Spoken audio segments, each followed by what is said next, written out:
Hi again, everybody. Welcome to the Starting Five here on HMTV6. I'm Mark Keller, sports editor of the Herald-Mail newspaper, joined this segment by Andy Mason, assistant sports editor of the Herald-Mail. We're going to be talking some track and field. Believe it or not, the end of the high school sports season, Andy, came and went so fast, and dozens and dozens and dozens of high school track athletes take the track each year, and Andy's whittled it down to the two best.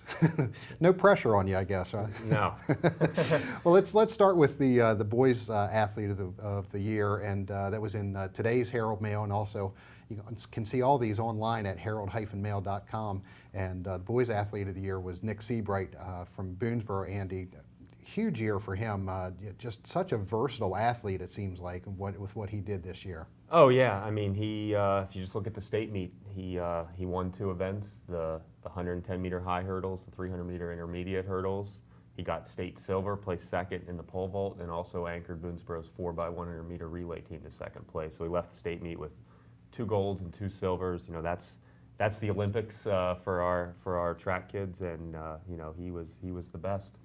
And you mentioned the Olympics, sort of the qualifier, the region meet, where he won 4 golds. Yeah, he led Boonesboro to the team title there. He won 4 golds there. Had a real solid county meet as well, where Boonesboro was second. You know, and he also indoors this year. He won a state title in the high jump. Really shows just how versatile he is. And they could have put him in lots of other events, any of the sprints, middle distance events, some of the other jumps. I mean, he just. But each high school kid can only compete in 4 events, and he they picked those 4 for him at the end of the year. They kind of thought that was their best chance to try to win a state title. They almost did. They finished just 5.5 points behind defending champ Perryville, but they got the most out of Nick Seabright. Could have been fun to see just how many events he could have competed in, but he's going to kind of get a chance to do that in college. He hopes to be an NCAA Division I decathlete. He's going to Coastal Carolina, and he's hoping to make the team as a walk-on. Okay, let's go to the girls athlete of the year, and that's Haley Freeman from South Hagerstown High School. Again, we've talked a lot about Haley this season and the year that she had, and a great state meet for her as well. Oh yeah, she's one girl who's had just a fantastic career, but until this year's state meet, neither indoors nor outdoors had she ever won a state title and a state gold medal, and she finally got it this year in the 4x100-meter relay. At the state meet, she also was a very, very close second in the 300-meter hurdles, ran the second fastest time in tri-state area history in that race, 44.08 seconds. Tri-state record's 44.07, so just a fantastic hurdles race there. She also got 4th in the high hurdles, the 100 high hurdles, and she anchored the 4x200-meter relay team to second place. Was there a sense of disappointment maybe because there were such high expectations for her to only come out with one? I say only, yeah, sure she was. It was a great meet, but someone like Haley Freeman, she went there to win. She does not back down. She works hard. She went there. She wanted to win the 300 hurdles. I'm sure she wanted better than 4th place in the 100 hurdles, and they certainly wanted to win the 4x200-meter relay. They got silver medal, still a great race, but I'm sure she was hoping to leave there with 2 relay golds and at least 1 individual gold. Still, she had a great state meet, but a girl like her trains to be the best, and she wants to be the best. As we mentioned with Nick, it's sort of the preliminary meets, and she had a great county meet with 3 golds and a silver there. Oh yeah, and there she did not run relays there. Her father, Dwayne, the coach, put her in 4 individual events to try to maximize her scoring. The most points a kid can score at a meet is 40 points, 4 10-point wins, and she left with 38 at the county meet. She won both hurdles.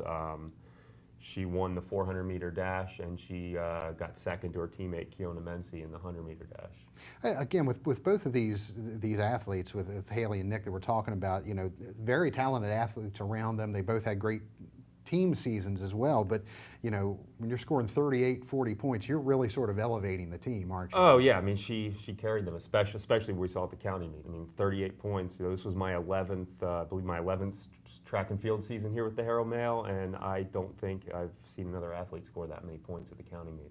And she's got a great future ahead of her as well, going to Division I. Yeah, she's going to the VMI, the Virginia Military Institute. She got a real nice scholarship there, and she's hoping to, really become a star hurdler there.